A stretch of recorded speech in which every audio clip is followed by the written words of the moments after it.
अमीर बेटी की गरीब माँ। कितनी ज्यादा बारिश हो रही है। अगर ऐसे ही बारिश होती रही तो मैं सब्जी बेचने कैसे जाऊंगी। निर्मला दरवाजे पर खड़ी होकर बारिश को देख रही होती है कि तभी घर के अंदर से उसकी बेटी मेघा आवाज लगाती है। अरे माँ, बाहर क्यों खड़ी हो? चलो अंदर आ जाओ। बारिश के पानी में भीग जाओगी तो तबीयत खराब हो जाएगी। मेघा के बुलाने पर निर्मला अंदर आ जाती है। दोनों माँ बेटी बैठकर खाना खाती हैं। देखते ही देखते शाम हो जाती है और बारिश रुक जाती है। शाम हो गई है, एक काम करती हूँ, मैं बाजार जाकर ये कुछ सब्जियाँ बेच कर आती हूँ ताकि कुछ पैसे कमा सकूँ। मौसम खराब है, इस मौसम में आपको जाने की जरूरत नहीं है। आप एक काम करो, कल सुबह चली जाना सब्जी बेचने। अरे नहीं बेटी, अगर मैं अभी सब्जी बेचने नहीं जाऊंगी तो पैसे कहाँ से आएंगे? और तुझे तो पता है कि मुझे एक अच्छे घर में तेरा रिश्ता भी करना है। ये बात तो आपने सही कही। मैं नहीं चाहती कि मेरा पति गरीब हो, मैं चाहती हूँ कि मेरा पति अमीर हो और वो मुझे सारी खुशियाँ दे जो आप नहीं दे पाई हो। मेघा की बातें सुनकर निर्मला मुस्कुराती है और सब्जी बेचने के लिए निकल पड़ती है। वो रात के 11 बजे सब्जियां बेचकर वापस आती है। आज तो बहुत ज्यादा समय हो गया है। मेघा, मेघा, दरवाजा खोलो बेटी, देखो मैं आ गई हूँ। इधर मेघा घोड़े बेचकर सो रही होती है। लगता है मेघा सो गई है, अब मैं क्या करूँ?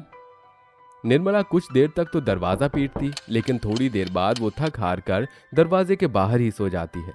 अगले दिन जब सवेरा होता है तो मेघा दरवाजा खोलती है। अरे माँ, यहाँ क्यों सो गई? रात को दरवाजा क्यों नहीं बजाया? मैं दरवाजा खोल देती तो आप अंदर ही सो जाती। बेटी, कई देर तक दरवाजा बजाया तो था बेटी, लेकिन शायद तुम गहरी नींद में थी इसलिए तुम्हें सुनाई नहीं दिया। चल कोई बात नहीं, सवेरा कब हुआ मुझे तो पता ही नहीं चला। ऐसा कहने के बाद निर्मला घर में जाती है और सुबह सुबह घर के कामों में लग जाती है। उसकी बेटी किसी भी काम को हाथ नहीं लगाती। ऐसे ही कुछ दिनों में निर्मला अपनी बेटी मेघा का रिश्ता पक्का कर देती है और उससे कहती है, बेटी घर के काम सीख लो, आगे जाकर काम आएंगे। जब आपने मेरा रिश्ता इतने बड़े घर में किया है तो मुझे आगे जाकर काम करने की जरूरत थोड़ी होगी। अरे आगे जाकर तो मेरे नौकर चाकर ही इतने होंगे। मेघा अपनी शादी को लेकर बहुत खुश थी। वहीं कुछ ही दिनों में उसकी शादी हो जाती है और शादी के बाद वो अमीर घर में रहने लगती है और उनके तौर तरीके भी सीखने लगती है, जिसके चलते उसका पति एक दिन उसके बर्थडे वाले दिन अपने अमीर दोस्तों को पार्टी देता है। वाह अविनाश, इस पार्टी में तो बहुत मजा आ रहा है। आखिर ये पार्टी तुम्हारी बर्थडे पार्टी जो है, मजा तो आना ही था। मेघा अपने पति अविनाश के साथ अपनी लग्जरी लाइफ जी रही होती है और पार्टी को एंजॉय कर रही होती है कि तभी उसकी माँ उससे मिलने वहीं पार्टी में पहुंच जाती है। बेटी कैसी है तू? कितने दिन हो गए तू शादी के बाद घर पर आई ही नहीं, इसलिए मैंने सोचा कि मैं ही तुझसे मिलने चली जाऊं।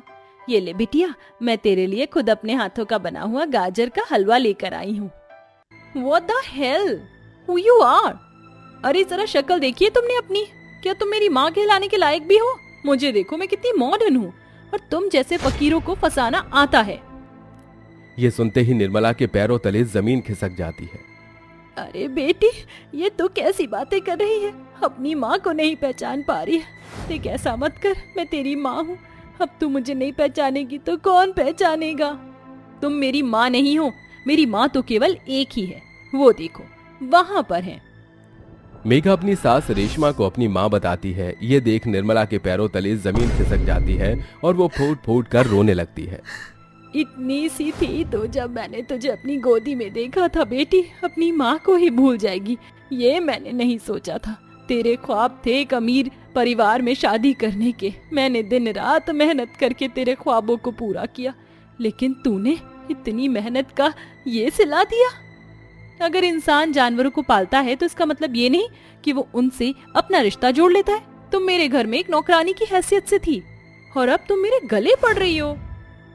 अपने सीने से दूध पिलाकर तुझे इतना बड़ा किया, जिस माँ ने तुझे पाला पोसा उसी माँ को तू नौकरानी बता रही है। मुझे तुझसे ये उम्मीद नहीं थी।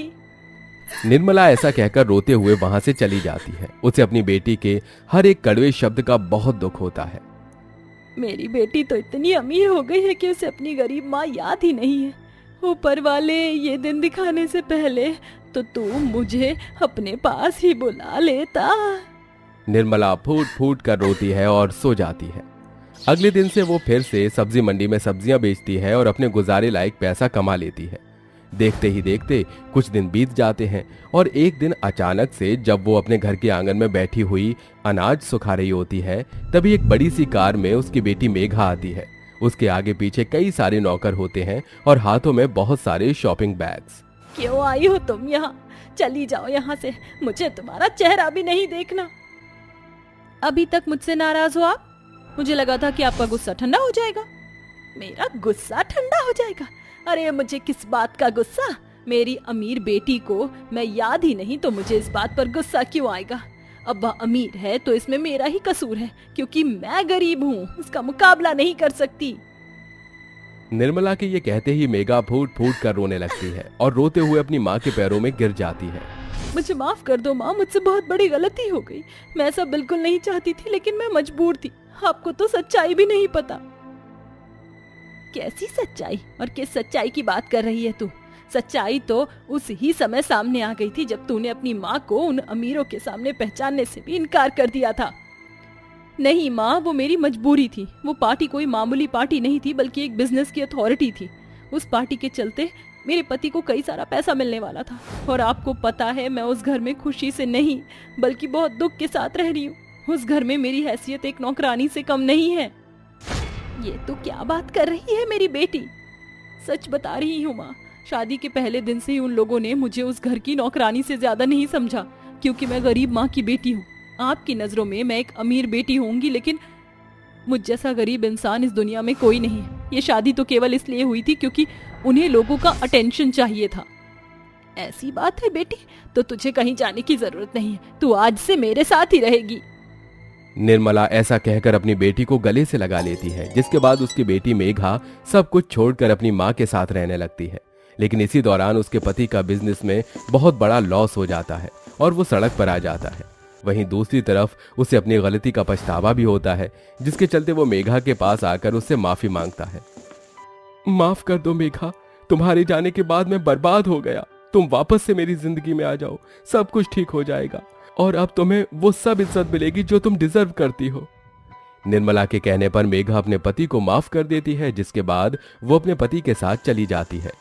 कुछ ही समय में अविनाश और मेघा दोनों मिलकर दोबारा से बिजनेस एम्पायर खड़ा कर देते हैं और फिर से अमीर हो जाते हैं।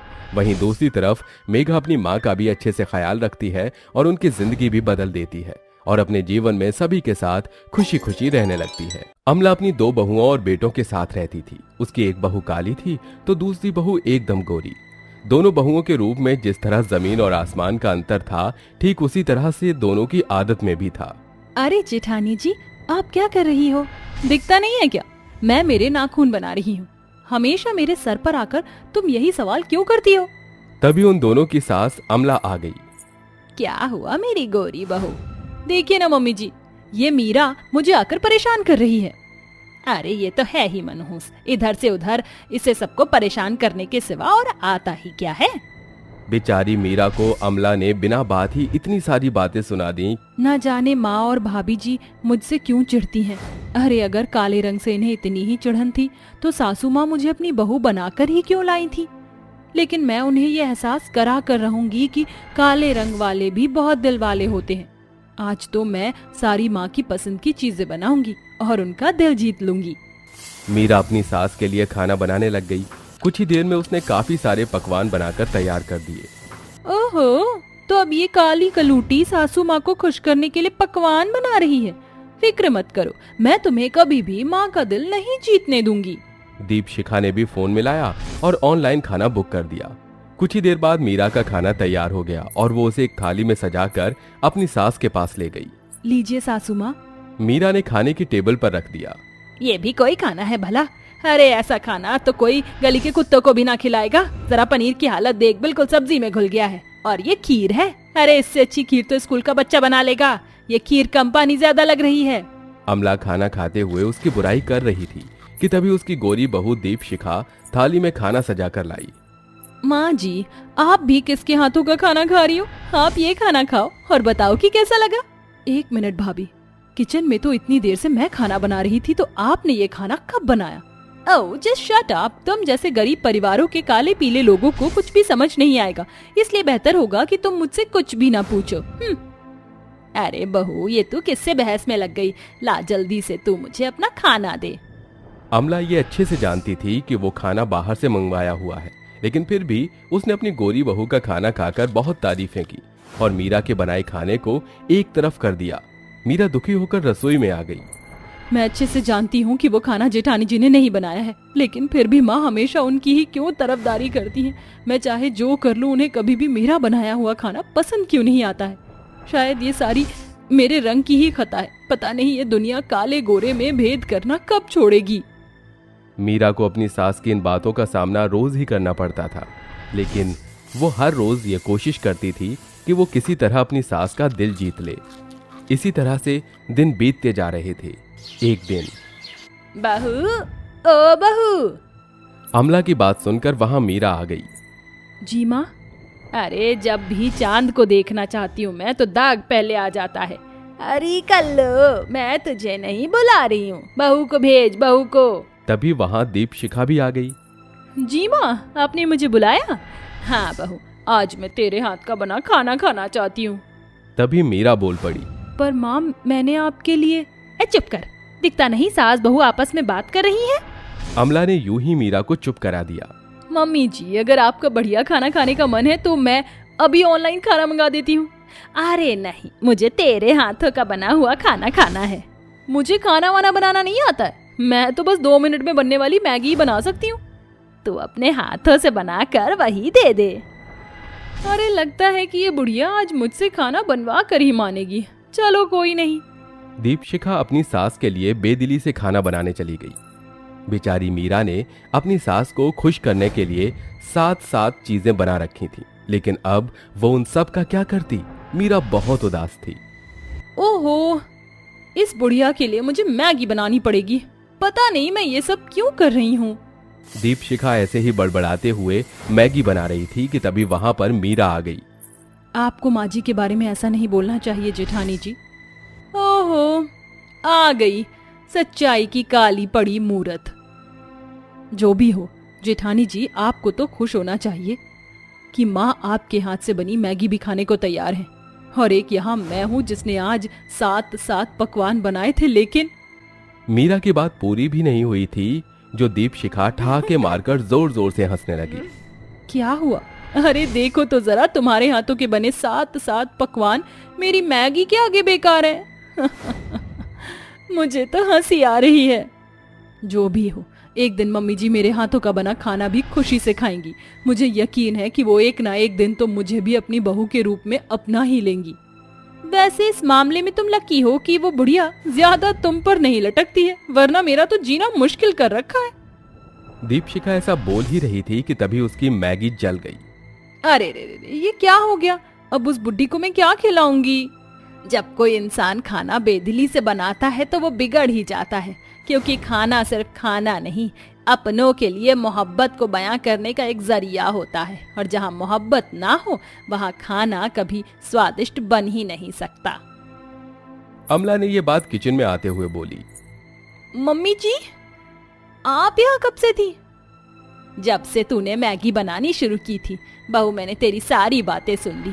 लेकिन मैं ये देखकर हैरान हूँ कि जिसको मैंने कभी किसी लायक नहीं समझा, उसे मेरी कितनी परवाह है।